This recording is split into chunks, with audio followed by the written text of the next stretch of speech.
नमस्कार मित्रों, मैं शैमन कौशिक गुरु वंदना क्लासेस पर आपका हार्दिक स्वागत करता हूं, अभिनंदन करता हूं। जैसा कि पूर्व में हमने संविधान को पढ़ लिया था, उसमें जो अनुसूचियां थी उनको भी पढ़ लिया था। आज हम पढ़ने जा रहे हैं संविधान के स्रोत।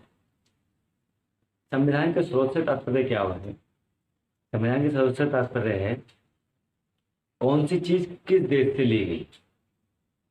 इस संविधान के स्रोतों को हम दो पार्टों में पढ़ेंगे। दो पार्ट में क्यों पढ़ेंगे? एक 1935 के अधिनियम के अनुसार, जैसे कि आप यहाँ देख पा रहे हैं 1935 का अधिनियम, जो कि हमारे आंतरिक संविधान से रिलेटेड है।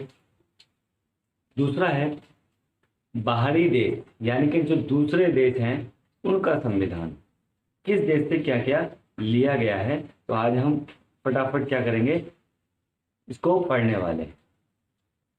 सबसे पहले आंतरिक स्रोत की अगर मैं बात करूं तो आंतरिक स्रोत से तात्पर्य यह है कि हमारे संविधान में जिस समय हमारा संविधान बना था उस समय से जो चीजें हैं वही हमारे संविधान में क्या कहलाएगी? आंतरिक स्रोत कहलाएगी। ठीक है, तो आंतरिक स्रोत में हमारे संविधान में क्या क्या पूर्व में था उसको एक बार जान लेते हैं। भारतीय शासन अधिनियम 1935 के अनुसार, ठीक है, सबसे पहले इसमें था क्या? संस्थात्मक व्यवस्था, जो कि हमारे यहाँ पहले से ही थी। न्यायपालिका की शक्ति, न्यायपालिका की शक्ति में भी कोई फेरबदल नहीं हुआ, ये भी हमारे देश में पहले से ही थी, हमारे संविधान में पहले से ही इंप्रूव थी। लोक सेवा आयोग, आपातकालीन का प्रावधान, ठीक है। उसके बाद राजनीतिक आधार का भूतपूर्व ढांचा, राजनीतिक आधारभूत ढांचा। इसके बाद है प्रशासनिक विवरण। प्रशासनिक विवरण जैसा कि हमारे संविधान में लिखा हुआ है, सेम उसी आधार पर प्रशासनिक विवरण या प्रशासनिक की जो सीटें हैं उसी आधार पर सारी चीजें होती है। अब बात कर लेते हैं ब्रिटेन की। ये ब्रिटेन किस में आ जाएगा? बाहरी स्रोत में आ जाने वाला है। ठीक है, अन्य देशों का संविधान है, ब्रिटेन क्या है? एक दूसरा देश है। और यहाँ से हमने क्या क्या लिया हुआ है उसको देख लेते हैं।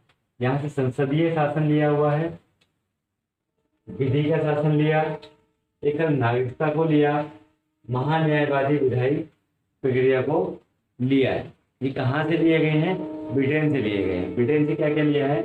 संसदीय प्रणाली को लिया, संसदीय जो शासन था हमारा उसको लिया, विधि का शासन लिया, एकल नागरिकता ली, महान्यायवादी विधायी प्रक्रिया ली। ये 4-5 चीजें हमने कहाँ से ली हैं? ब्रिटेन से ली। अब देख लेते हैं अमेरिका से क्या क्या लिया है। अमेरिका से सबसे पहले प्रस्तावना को लिया है, ठीक है। उसके बाद मूल अधिकार को हमने यहीं से लिया है। राष्ट्रपति का निर्वाचन, किस प्रकार से राष्ट्रपति का निर्वाचन होता है, ये कहाँ से लिया है? अमेरिका से लिया। राष्ट्रपति पर महाभियोग किस प्रकार से चलाया जाता है, ये भी कहाँ से लिया है? हमने अमेरिका से लिया। इसके बाद उपराष्ट्रपति का जो पद है वो भी हमने कहाँ से लिया है? अमेरिका से लिया। न्यायिक पुनरावलोकन, न्यायिक पुनरावलोकन का मतलब क्या होता है? जो न्यायिक में दोबारा से पुनरावृत्ति की जाए उसको क्या बोलते हैं? हम न्यायिक पुनरावलोकन बोलते हैं, यानी कि पुनरावलोकन बोलते हैं, यानी कि उसको दोबारा से अवलोकन करना। ये कहाँ से लिया है? अमेरिका से लिया गया। अब ब्रिटेन से क्या क्या लिया था एक बार देख लेते हैं जल्दी जल्दी। ब्रिटेन से लिया है संसदीय शासन, विधि का शासन, एकल नागरिकता और महान्यायवादी की प्रक्रिया, ठीक है। इसके बाद अमेरिका से क्या क्या लिया है? ज्यादातर जो पूछा जाता है मूल अधिकार पूछे जाते हैं तो एग्जाम में, या फिर प्रस्तावना को पूछा जाता है। तो आपको ये विशेष ध्यान रखना है, प्रस्तावना हमारी कहाँ से ली गई है? अमेरिका से ली गई है। संसदीय शासन कहाँ से लिया गया है? ब्रिटेन से लिया गया, ठीक है। राष्ट्रपति का निर्वाचन कहाँ से लिया गया है? अमेरिका से लिया गया है। राष्ट्रपति पर महाभियोग का अधिकार कहाँ से लिया गया है? अमेरिका से लिया गया है। उपराष्ट्रपति का पद कहाँ से लिया गया है? अमेरिका से लिया गया है। न्यायिक पुनरावलोकन कहाँ से लिया गया है? अमेरिका से लिया गया है। और कुछ और चीजें देख लेते हैं जो और देशों से क्या क्या लिया गया है। अगर से हमने क्या क्या लिया है, मजबूत केंद्र के साथ साथ संघात्मक शासन लिया है। मजबूत केंद्र के साथ साथ कि किस प्रकार से हम मजबूती संघात्मक शासन में किस प्रकार से मजबूती को प्रदान कर सकते हैं, संघात्मक शासन को लिया गया है। आगे क्या है, अवशिष्ट शक्तियों का केंद्रीकरण। आगे है केंद्र द्वारा राज्यपाल की नियुक्ति। केंद्र के द्वारा किस प्रकार से राज्यपाल की नियुक्ति की जाती है, ये कहाँ से लिया गया है, कनाडा से लिया गया है। शक्तियों का विभाजन, किस प्रकार से हम शक्तियों का विभाजन करेंगे, ये भी कहाँ से लिया गया है, कनाडा से लिया गया है। संघ के स्थान पर यूनियन शब्द का प्रयोग। संघ के स्थान पर किस शब्द का प्रयोग करना है, यूनियन शब्द का प्रयोग करना है, ये कहाँ से लिया गया है, कनाडा से लिया गया। राष्ट्रपति के द्वारा उच्चतम न्यायालय से परामर्श ग्रहण करना। राष्ट्रपति किस प्रकार से उच्चतम न्यायालय से परामर्श को ग्रहण कर सकता है, ये कहाँ से लिया गया है आपका, कनाडा से लिया गया। ये कुछ विशेष थी जो कहाँ से लिए गए थे, कनाडा से लिए गए थे। अब बात कर लेते हैं आयरलैंड से क्या लिया गया है। राज्य के नीति निर्देशक तब कहाँ से लिए गए हैं, आयरलैंड से लिए गए हैं। अति महत्वपूर्ण है, परीक्षा में बार बार पूछा जाता है। राष्ट्रपति द्वारा राज्यसभा में सदस्यों को मनोनीत करने का पद कहाँ से लिया गया है, आयरलैंड से लिया गया है। ये दो चीज आयरलैंड से ली गई हैं, एक तो राज्य के नीति निर्देशक तत्व और दूसरा राष्ट्रपति द्वारा राज्यसभा में सदस्यों को मनोनीत करना। ठीक है, ये दो चीजें कहाँ से ली गई हैं, आयरलैंड से ली गई हैं।